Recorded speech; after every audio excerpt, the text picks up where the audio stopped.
Bismillahirrahmanirrahim. Assalamualaikum warahmatullahi wabarakatuh.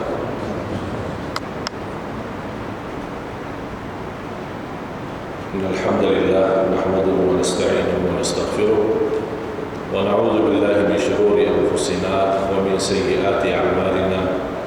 May yahdihillahu fala mudilla lahu wa may yudlil fala hadiya lahu. Wa asyhadu an la ilaha illallah wahdahu la syarika lah wa asyhadu anna sayyidana wa nabiyyana Muhammadan abduhu wa rasuluh. Allahumma salli wa sallim wa barik ala sayyidina Muhammad an-nabiyyil ummiyil karim wa ala alihi wa sahbihi wa man tabi'ahum bi ihsanin ila yaumiddin. Subhanaka la ilma lana illa ma 'allamtana innaka antal alimul hakim. Maha suci Allah, saya tidak mempunyai ilmu apa-apa, hanya saja apa yang diberikan oleh Allah Subhanahu wa ta'ala. Alhamdulillah wa syukurillah atas segala kemudahan yang diberikan oleh Allah Subhanahu wa ta'ala. Sama-sama jumpa di Masjid Mu'tiyah ini, yang semoga senantiasa masjid ini diridhai Allah Subhanahu wa ta'ala. Alhamdulillah, salah satu kemuliaan bagi kita semua boleh sama-sama duduk di majlis ilmu. Kita boleh tinggalkan sementara urusan dunia kita, urusan keluarga kita, untuk mendekatkan diri kita kepada Allah Subhanahu wa ta'ala. Apalagi saat ini umat Islam sangat memerlukan majlis ilmu. Dan sebagaimana Rasulullah sallallahu alaihi wasallam menjelaskan, salah satu jalan yang termudah ke surga Allah melalui talabul ilmi. Man salaka tariqan yaltamisu fihi ilman sahhala Allah lahu bi tariqin ilal jannah. Barang siapa yang menuntut ilmu, dia telah mendapatkan jalan yang termudah ke surga Allah Subhanahu wa ta'ala. Dan ilmu macam-macam, yang terutama ilmu agama. Di dalam ilmu agama bermacam-macam tingkat martabat. Ilmu yang tertinggi adalah ma'rifatullah. Sebagai orang muslim mesti mengenal Allah Subhanahu wa ta'ala, mesti tahu siapa Tuhan kita, macam mana ibadah yang benar. Iyyaka na'budu wa iyyaka nasta'in. Yang kedua, ma'rifatu Nabi Muhammad sallallahu alaihi wasallam.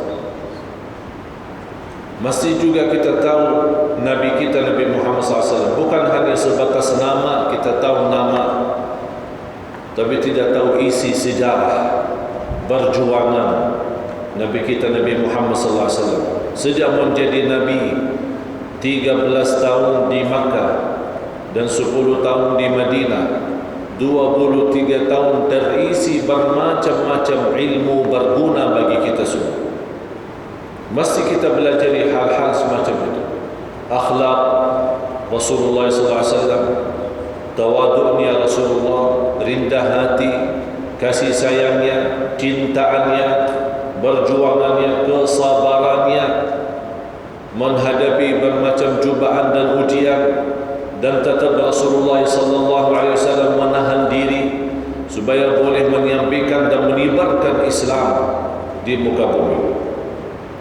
Dan itulah kesabaran Rasulullah, walaupun digoda oleh kufar Quraisy, walaupun dicaci maki kufar Quraisy, walaupun dihina oleh kufar Quraisy, sampai mau dibunuh oleh kufar Quraisy, tapi tetap Rasulullah SAW menahan dakwah agar kita jamaah sekalian mengenal agama Islam.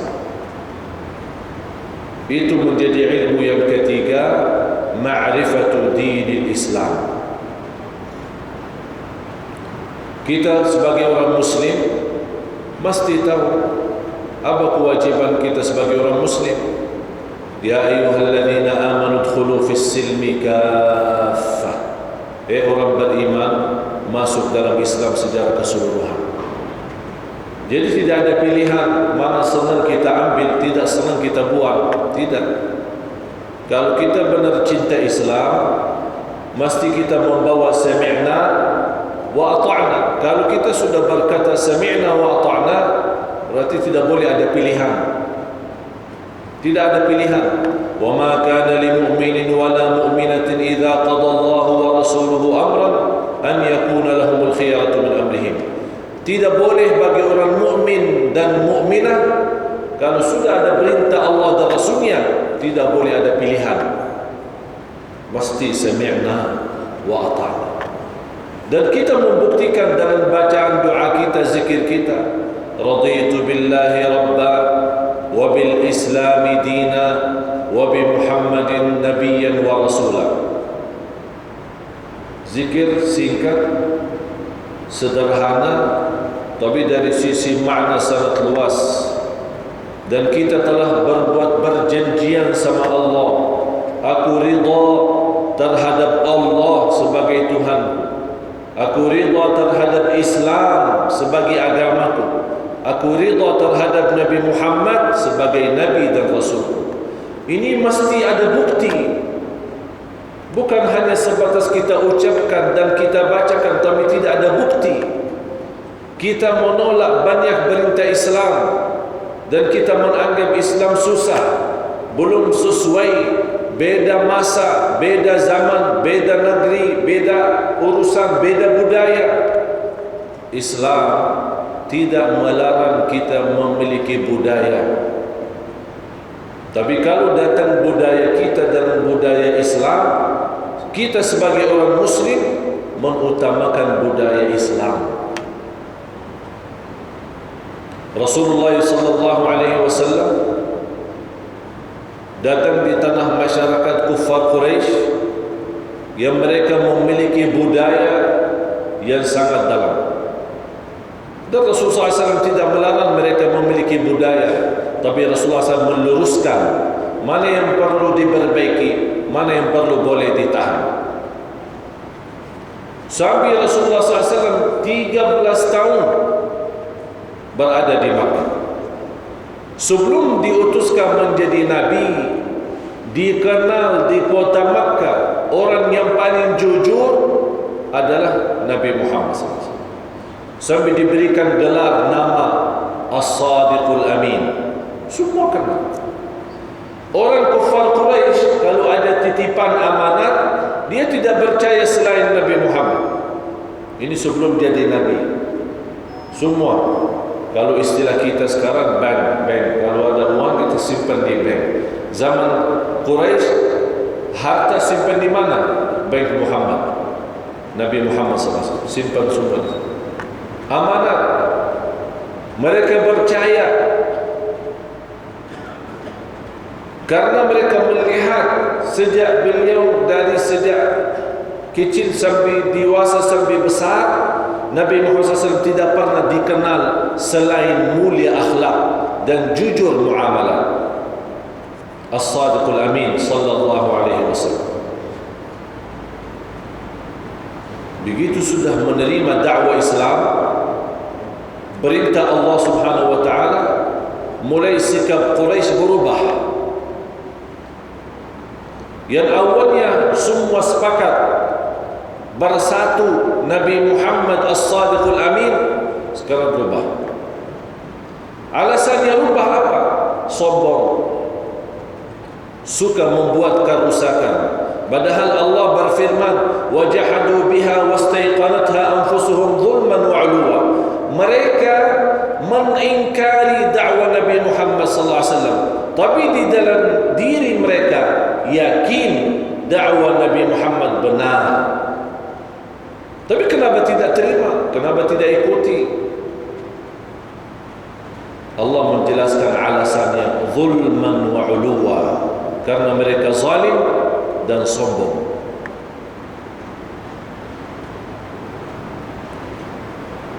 sambil datang perintah Allah Subhanahu wa taala, karena sesuai kondisi dan keadaan di Makkah belum sepenuhnya menerima dakwah Nabi Muhammad SAW, belum ujian dan cubaan. Datang kelompok dari Madinah musim haji, dan mereka sudah sepakat dan bersatu untuk membela Nabi Muhammad SAW dan menerima dakwahnya. Allah izinkan Nabi Muhammad SAW berhijrah.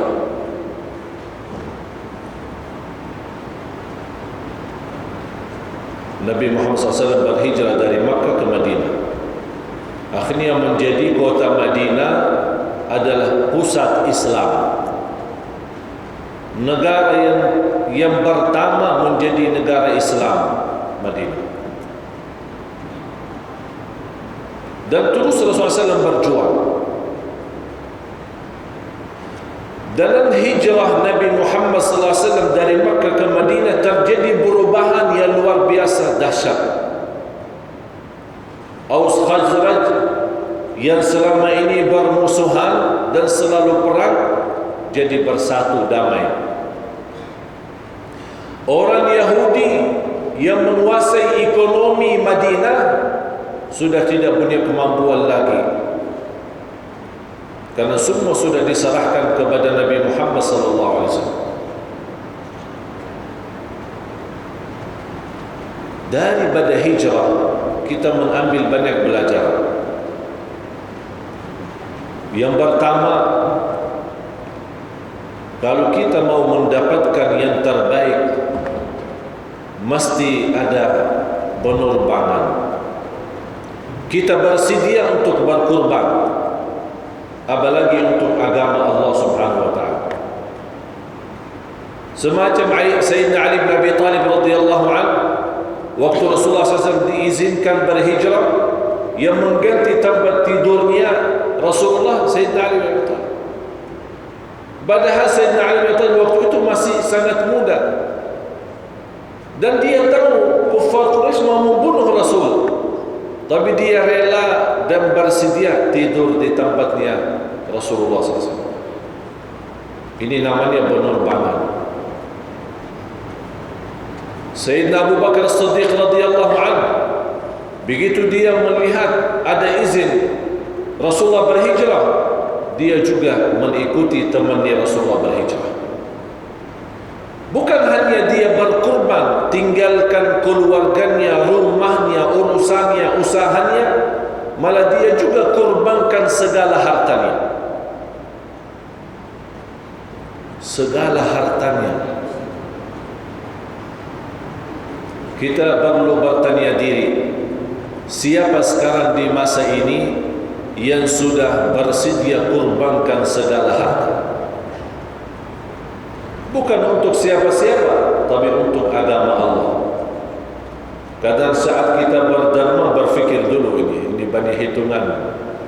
Ini ada urusan rumah, urusan anak sekolah, urusan kuliah, urusan jami, macam-macam. Akhirnya saat kita dharma yang keluar kecil, tak berani yang besar. Kalau ada dalam dompet kita 100 ringgit, 50, 20, 10 sama 1 ringgit. Saat kita berdharma, bersedekah, yang keluar yang mana? Mohon maaf, yang biasa saja, sederhana, yang satu. Ini otomatis kita punya tangan sudah kontrol, karena otak kita penuh dengan hitungan. Jadi ini otomatis keluar ke 1, dan mungkin keluar ke 100, karena 100 ini banyak hitungan, ada urusan-urusan banyak yang lain. Jadi ini tangan kita mau 100, pindah lagi ke 1. Ya udah, apa katanya? Jawab, yang penting sedikit ikhlas daripada banyak tidak ikhlas. Akhirnya jadi kata, Masya Allah, nasihat. Saya rubah kata ini. Saya selalu berkata, lebih baik banyak ikhlas daripada sedikit tidak ikhlas. Saya rubah sistem. Mesti harus ada perubahan. Mesti ada perubahan termasuk dalam perbuatan kita. Inna Allah la yughayyiru ma biqaumin hatta yughayyiru ma bi anfusihim. Kalau kita ingin mendapatkan yang terbaik dunia akhirat, mesti kita beri yang terbaik. Jangan kita beri berikan kepada Allah yang biasa-biasa saja, terus kita minta, ya Allah saya minta yang terbaik, mana boleh. Kita juga punya otak, punya fikiran, seimbang. Saat kita berderma, bersedekah untuk agama Allah, kita hitung-hitungan, Allah menghantar rezeki kepada kita, hitung-hitungan juga sama. Tapi kalau kita ingin Allah berikan rezeki tambah hitung-hitungan, wallahu yarzuqu man yasha'u bighairi hisab, Allah memberikan rezeki kepada hamba tambah bagi hitung-hitungan, ini tandanya kalau kita bersedekah tambah hitung-hitungan. Macam Sayyidina Abu Bakar As-Siddiq radhiyallahu anhu datang kepada Rasulullah sallallahu alaihi wasallam. Orang tuanya pun masih belum Islam dan dikenal sebagai orang yang dermawan dan kaya, datang kepada Rasulullah membawa semua harta. Jadi bukan hanya kurbankan jiwa, dia kurbankan jiwa temannya Rasul dan juga kurbankan harta. Rasul bertanya, apa ini? Saya tahu betul, ini hartaku semua. Hartamu semua. Ini serius? Ya serius, semua. Terus apa yang kamu tinggalkan untuk keluargamu? Saya tinggalkan Allah dan Rasulnya. Allah Rasul urus. Yakin luar biasa. Mohon maaf kalau sekarang ada macam ini. Apa kita anggap? Kalau ada orang datang, ini semua harta saya ikhlaskan di jalan Allah. Inti normal, bukan sakit jiwa ya. Difikir sakit jiwa. Jangan-jangan kamu serius? Periksa dulu dokter. Jangan-jangan orang ini gila. Orang datang kurbankan segala harta dianggap gila. Apalagi kalau orang berkata, saya tinggalkan Allah yang urus keluarga, yang urus segala urusan dunia. Memang yang menciptakan dunia siapa? Allah. Tapi menurut saya, jangan anda coba. Udah, bersedekah apa adanya. Jangan semacam Sayyidina Abu Bakar, kita belum boleh. Belum boleh. Nanti kalau mau jumpa macam Sayyidina Abu Bakar, nanti risuknya banyak, masalah banyak, kita belum mampu hadapi. Beda, karena di sini apa bedanya? Bukan soal harta banyak atau sedikit, tapi masalahnya beda iman. Kalau kita sudah punya iman semacam iman Sayyidina Abu Bakar, silahkan. Dunia memang tidak ada arti bagi Sayyidina Abu Bakar. Saya pernah ada seorang di Indonesia datang waktu kita bahas tema sedekah. Bagaimana Allah membalas dengan sedekah 10 kali lipat sampai 700 kali lipat dunia dan akhirat. Dia terharu, senang, datang bawakan sertifikat rumah sama kereta sama motor dan uang di bank. Saya sedekahin semua. Saya bilang, ini apa? Ini surat rumah. Ada lain? Tidak, ini satu-satunya. Terus ini surat apa? Surat kereta. Tak ada lain? Ini satu-satunya. Terus ini surat apa? Motor. Ada lain? Tidak ada, satu-satunya. Terus uang ini semua yang ada di bank saya bawa. Saya bilang, uang yang di bank kamu bawa simpan. Rumah yang kamu punya tetap buat keluarga. Kalau anda memang mau bersedekah, jangan membiarkan keluarga miskin dan susah. Kalau mau susah dan dharma, anda sendiri rasakan susah, jangan keluarga ikut susah.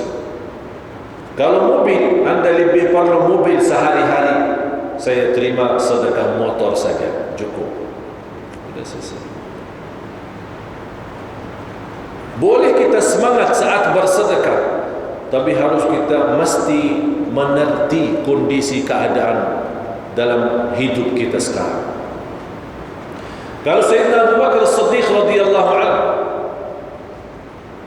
saat dia mendermakan semua hartanya karena dia memiliki iman yang luar biasa. Sampai Rasulullah SAW bersabda di hadis yang lain, kalau terkumpul iman seluruh umat, coba bayangkan, iman seluruh umat dibanding sama iman Sayyidina Abu Bakar di timbangan, masih jauh lebih berat iman Sayyidina Abu Bakar. Berapa jumlah umat manusia? Sejak Rasulullah sampai sekarang miliaran manusia belum boleh sampai semacam iman Sayyidina Abu Bakar. Tapi alhamdulillah di masa ini, di antara jamaah yang suka dharma dan luar biasa kedermawannya. Saya kenal seorang kaya, dia menghabiskan lebih 50% untuk di jalan Allah. Malah subhanallah, usahanya tambah lebih banyak lagi, kekayaannya lebih banyak lagi, karena dia meyakinkan ini dari Allah dan kembali kepada Allah.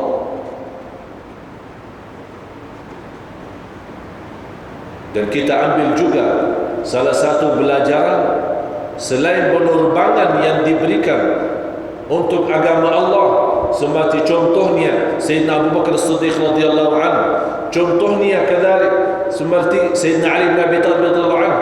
Yang kedua, saat kita ingin membuat perubahan, sabar.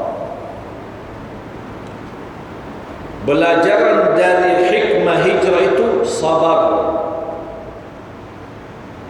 Memang sekarang kita pindah dari posisi budaya, kebiasaan masyarakat kita, tetangga kita, lingkungan kita, kita mau tinggalkan semua. Pasti ada sesuatu yang menghalangi kita. Tapi dengan sabar kita mampu atasi semua masalah. Dan ibadah sabar sangat luar biasa. Dan Allah telah berjanji, innama yuwaffas sabiruna ajrahum bighairi hisab. Allah telah berjanji bagi orang yang sabar akan dibalas oleh Allah dalam pahala yang sempurna nanti di hari kemudian. Dan cukup bagi orang sabar, innallaha ma'as sabirin. Sungguh Allah senantiasa bersama orang yang sabar. Sabar dalam ibadah, sabar menahan hawa nafsu, sabar jauh menjauhkan dari dunia, dan sabar atas takdir, ujian, cobaan yang datang dari Allah. Dalam 3 tahap sabar, kita termasuk orang hamba Allah yang sabar. Sabar atas taat. Ya sekarang beribadah, apalagi salat subuh, perlu sabar. Terganggu, lagi senang tidur, nyaman, di samping istri kita, ikonnya luar biasa, sejuk, kita malas bangun. Tapi kalau bukan tinggi sabar, dalam kemuliaan sabar, mana boleh kita ibadah. Tapi karena kita ingin dalam ibadah salat subuh berjamaah di masjid, Allah menggantikan pahala yang sangat tinggi nanti di hari kiamat. Bukan hanya gitu saja, Rasulullah SAW bersabda di hadis yang sahih, man shalla al-fajr fi jama'ah fahuwa fi dhimmatillah. Barang siapa yang salat subuh berjamaah, dia termasuk dalam lindungan Allah. Sepanjang hari dalam lindungan Allah. Jangan khawatir digoda manusia, digoda jin, digoda syaitan. Tidak boleh, karena sudah dalam lindungan Allah. Itu berkahnya salat subuh. Ini baru sabar. Sabar yang kedua adalah sabar atas hawa nafsu, atas cinta dunia. Mohon maaf, manusia sebagai manusia, dia suka dunia. Siapa yang tidak suka dunia? Miskin pun suka dunia. Mau rumah yang bagus, kereta yang mewah, uang yang banyak, siapa yang tidak suka? Kalau tidak suka, berarti kita belum manusia. Tapi kalau manusia, ya wajar suka. Dan saya sekarang bertanya kepada tuan-tuan, puan-puan, kalau saya boleh berikan dua pilihan, mau jadi kaya tapi sakit, kaya tapi sakit, terus sakit, tapi kaya luar biasa, yang terkaya di dunia, tapi sakitnya terus sampai mati, sakit. Yang kedua, miskin, susah tapi sehat. Milih mana? Saya kasih pilihan, Anda milih mana? Sakit, kaya, atau sehat tapi susah, miskin? Mau milih mana? Kalau ada ini dua pilihan, Anda milih? Ini ibu-ibu ini. Ibu-ibu milih apa namanya? Kaya dan sehat. Kaya dan sehat. Ya manusia, wajar.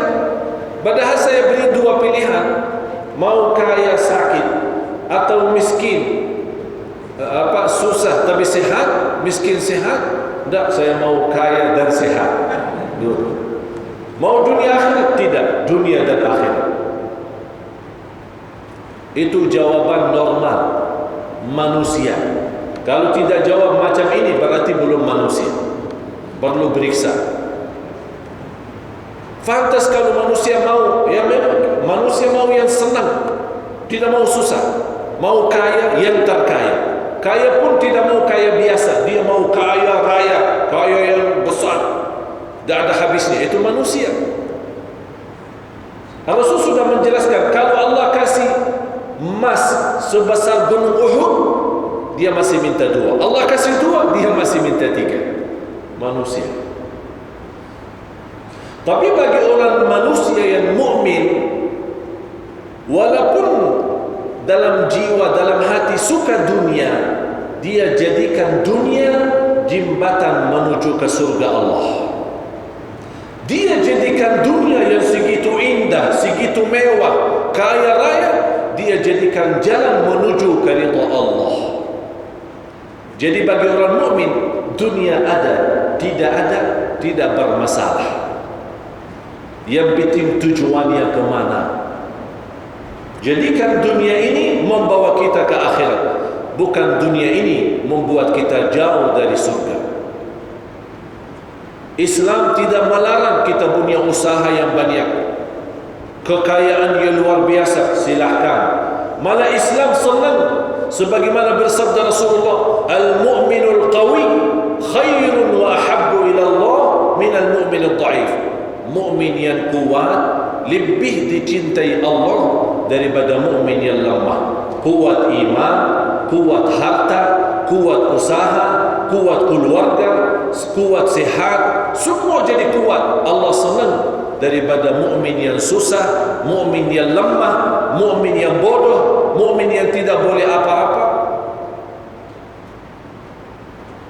Tapi begitu Allah kasih nikmat, kita mesti menggunakan nikmat itu, karena kita tahu kekayaan ini dari Allah, dan boleh jadi Allah mencabut kekayaan itu dalam waktu kun fayakun, habis semua. Kita senantiasa supaya termasuk dalam lindungan Allah, kita terus menggunakan kekayaan itu untuk mendekatkan diri kita kepada Allah Subhanahu wa ta'ala, yang maha kaya, yang maha raja, yang maha segala-galanya. Itu perlu sabar melawan sifat manusia, melawan cinta dunia. Suka dunia boleh, cinta dunia tidak boleh, beza. Suka dunia boleh, wajar manusia, tapi jangan sampai cinta dunia, bahaya. Kalau sudah cinta dunia, masalah besar ini. Karena yang boleh kita cinta Allah dan Rasulnya. Yang boleh ada di dalam hati ada Allah dan Rasulnya. Sebagaimana bersabda Rasulullah di hadis yang sahih, 3 sifat manisnya iman. Barang siapa yang memiliki 3 sifat ini, dapat manisnya iman. Yang pertama, an yakuna Allahu wa rasuluhu ahabba ilaihi mimma siwahuma. Dia mencintai Allah dan Rasulnya lebih dan atas segala sesuatu. Jadi kalau datang Allah dan Rasulnya, tidak ada lain. Allah yang terutama dalam hati kita, dalam cintaan kita. Dunia belakangan. Yang kedua, kalau mau dapat manisnya iman, an tuhibbal mar'a la tuhibbuhu illa lillah, mencintai sesama muslim karena Allah. Anda mencintai seorang kaya bukan karena dia kaya, tapi karena Allah.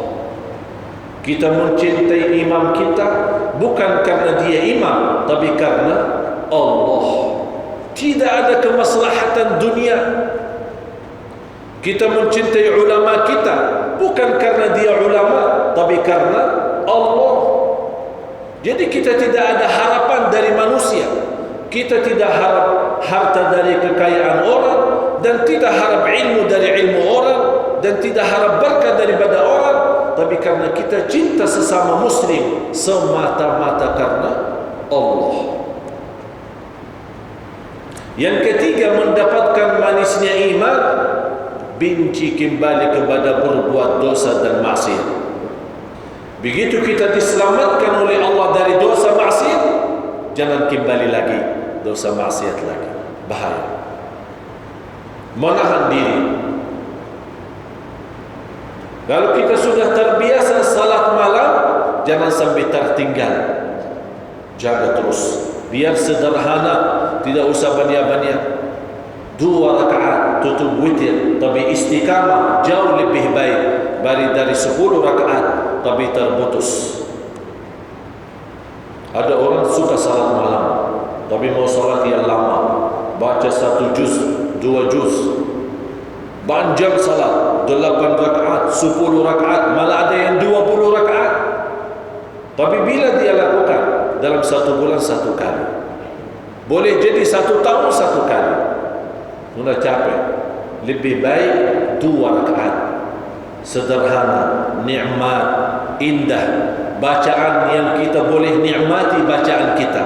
Tutupi dengan witir, tapi terus sampai kita meninggal dunia, itu jauh lebih baik. Biar sedikit, tapi terus menerus. Sebagaimana bersabda Rasulullah SAW, Inna Allah yuhibbu minal amali adwamahu wa inqal. Allah cinta amalan hamba sedikit demi sedikit, tapi istiqamah. Allah senang. Saat dharma, biar sedikit tapi terus. Selalu ada setiap hari dharma. Salat malam, setiap malam 2 rakaat. Termasuk baca Quran. Jangan kita orang mau baca Al-Quran dalam 1 hari 1 juz. Malah ada 2 juz, ada yang 3 juz. Besok 3 juz lagi, besok lagi 3 juz lagi. Habis itu 1 tahun dah baca-baca. Sudah capek. Bukan macam itu. Boleh anda semangat, bagus, semangat ibadah, senang ibadah boleh, tapi tolong kontrol, sesuaikan, aturkan, supaya tidak lama-lama nanti bosan. Manusia suka bosan. Hari ini banyak ibadah, besok lemas, besok malas. Oleh karena itu seimbang, tidak berlebih-lebihan. Dalam ibadah pun tidak boleh berlebih-lebihan. Tapi Allah paling senang yang terbaik. Sebagaimana firman Allah di surah Tabarak, Huwa alladhi khalaqal mauta wal hayata liyabluwakum ayyukum ahsanu amala. Allah menciptakan mati dan hidup untuk menguji kalian, siapa di antara kamu yang sebaik-baik amal. Bukan sebanyak amal, sebaik-baik amal. Boleh jadi amal sederhana tapi baik, teratur, indah, khusyuk, bagus. Allah senang. Dan sabaran yang ketiga adalah sabar menghadapi cubaan dan ujian. Jamaah sekalian, mesti kita tahu satu, walaupun kita menghadapi cubaan dan ujian, mesti kita orang mukmin mengambil hikmah. Karena semua yang datang dari Allah mesti baik. Sakit ada hikmah, susah ada hikmah, cubaan ujian ada hikmah, anak kita meninggal ada hikmah, ada kebaikan untuk kita. Jadi tidak boleh anda menyangka, kenapa saya orang saleh, jaga salat di masjid, Allah masih kirimkan ujian terus. Allah tidak adil, astagfirullah. Tidak boleh. Tidak boleh macam itu. Mesti ada ambil hikmah, ada hikmah, ada sesuatu di belakang itu tapi kita belum tahu. Kita belum mengerti. Walaupun takdir itu ada dua macam, takdir baik dan takdir buruk, tapi yang buruk pun itu di belakangnya ada kebaikan untuk kita. Contoh, orang ditakdirkan oleh Allah sakit. Menurut anda sakit itu baik atau buruk? Jelas sakit buruk. Siapa yang mau jadi sakit? Sakit itu sesuatu yang buruk. Tapi karena kita sabar, karena kita yakin di belakang sabar kita atas saat sakit, Allah menghapus dosa kita, Allah menaikkan darajat kita, Allah mengampuni kesalahan kita. Berarti ada hikmah enggak? Ada hikmah. Ternyata sakit ada manfaat untuk mengampuni dosa kita. Ternyata sakit ada manfaat untuk menaikkan darajat kita kalau kita orang sabar. Sebagaimana bersabda Rasulullah di hadis yang diriwayatkan Imam Bukhari, la yazalul bala'u bil mu'min hatta yamshi 'ala al-ard wa laysa 'alayhi khati'ah. Ujian dan cubaan terus datang kepada orang mukmin sampai dia ada satu masa berjalan di muka bumi sudah bersih dan suci dari segala dosa. Masya Allah. Kalau ternyata manfaat cubaan dan ujian menghapus dan menjadikan kita orang suci, silahkan datang cubaan dan ujian. Luar biasa. Saya akhiri satu cerita. Memang perlu kita berhijrah, bukan hanya hijrah dari hal buruk ke hal baik, tapi batin kita perlu hijrah. Qalbu hijrah kepada Allah, menghabiskan banyak masa untuk baca Quran, menjadi orang-orang dharma, orang senantiasa berzikir, orang senantiasa bersalawat kepada Nabi Muhammad sallallahu alaihi wasallam. Semakin panjang umur kita, ada budaya kita adakan ulang tahun. Apalagi kalau orang kaya, acara keselamatan, syukuran, ulang tahun, didoakan mudah-mudahan panjang umur. Saya pernah diundang satu acara orang kaya, acara ulang tahun yang ke-77. Terus dia punya anak dan cucu, dia lagu-lagu ni ada panjang umur, ya macam itulah. Saya di samping mereka, saya bilang dekat mati. Ya memang panjang umur dekat mati, mau kemana lagi? Jangan lupa panjang umur terus lupa. Semesti kita orang sadar, semakin tua semakin panjang, satu hari tambah, apalagi sekarang tahun baru Hijriah 1434, berarti kita mendekati langkah, mengurangi langkah masuk kubur besok. Boleh jadi tidak ada yang punya jaminan, termasuk saya yang sampai sekarang sama-sama punya umur, tapi belum tentu punya umur sampai 1435. Belum tentu. Alhamdulillah dapat tahun ini, Allah maha tahu apakah kita dapat tahun besok tidak. Oleh karena itu kita orang bersedia, kalau memang kita tahu dunia ini terhitung dan umur kita semakin kurang, mesti kita sadar dan waspada, memberikan yang terbaik. Setiap hari tambah iman, setiap hari tambah ilmu, setiap hari tambah amal. Karena kita tahu semakin hari lewat, semakin kita dekat masuk ke rumah kita yang baru. Tahu rumah yang baru? Semua tahu. Ya mesti rumah yang terbaru. Saya pernah sama teman, saya ajak pusing, jalan-jalan ya, pusing. Habis salat maghrib, kita salat di masjid, habis maghrib, saya mau tunjukkan, saya ada rumah yang terbaru. Di mana? Tuan Syekh beli. Sini. Habis maghrib saja boleh lihat. Kalau siang tidak senang, tapi kalau malam senang tengok saya punya rumah baru. Nanti insyaAllah bila ada masa silakan. Habis maghrib saya bawa. Terus ada di pinggir jalan kuburan. Saya cakap sama kawan saya, henti stop. Mana rumah Tuan Syekh? Ini lewat sini. Emang lewat kuburan? Ya pasti semua lewat kuburan. Mau lewat mana lagi? Dah ada jalan lagi. Ini mesti lewat sini kalau mau sampai ke rumah surga di sana. Udah dia berhenti, saya masuk. Ajak dia masuk. Alhamdulillah waktu itu ada satu kuburan terbuka. Mungkin ada orang baru datang tapi belum sampai. Jadi kebetulan ada satu kuburan terbuka. Saya bilang silakan dulu. Dia mulai ada rasa tidak nyaman, takut. Saya bilang jangan takut. Ini rumah kita yang baru. Ini Syekh serius? Ya serius. Saya fikir mau tembus lewat mana, mungkin rumahnya di sana. Ini rumah saya. Rumah ente, sama-sama. Ini rumah kita semua. Ente punya anak, punya istri, punya ini semua ini rumah. Mesti lewat sini. Sudah siap belum? Nangis dia. Belum siap.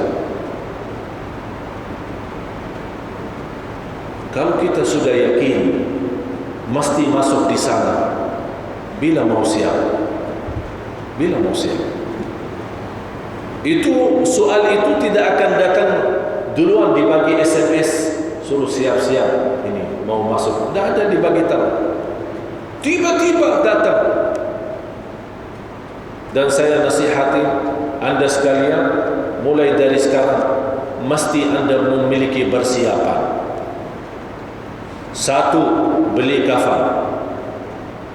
Sudah punya kafan belum? Sudah beli? Jangan dibeli sama orang, anda beli sendiri.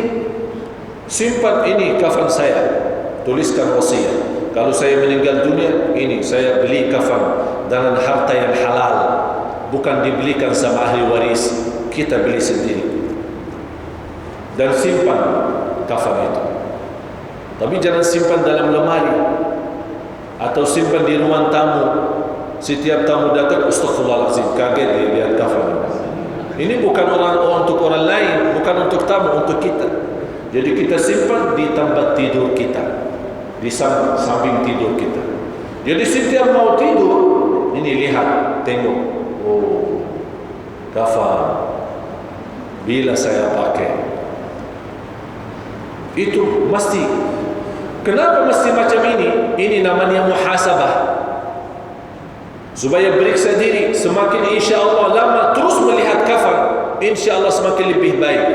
Berbanyak puasa, berbanyak salat malam, berbanyak sedekah. Inilah yang membawa cahaya nanti di alam kubur. Bukan harta, bukan jabatan, bukan keluarga yang membawa cahaya di alam kubur, tapi amal saleh kita yang akan menjadikan kubur yang namanya gelap, kecil, sempit, tidak ada udara, Allah rubahkan kun fayakun raudhatun min riyadil jannah, dijadikan taman dari taman surga yang tidak boleh difikirkan oleh manusia. Subhanallah. Ini semua perbuatan kita. Saya pernah ajak istri saya ziarah kubur. Ini pertama kali istri saya kaget. Dia bilang, mana? Musilatul rahim. Saya mau ajak kamu silaturahim. Ke rumah siapa?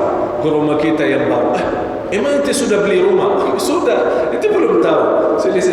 Saya ajak sini. Ikut sama saya. Begitu sampai masuk kuburan, ini rumah kita yang baru. Astagfirullahaladzim. Nangis dia. Sampai 3 hari tidak nyaman makan dan minum. 3 hari. Habis 3 hari baru saya bicara lagi. Gimana? Saya sampai tidak bisa tidur, nyaman.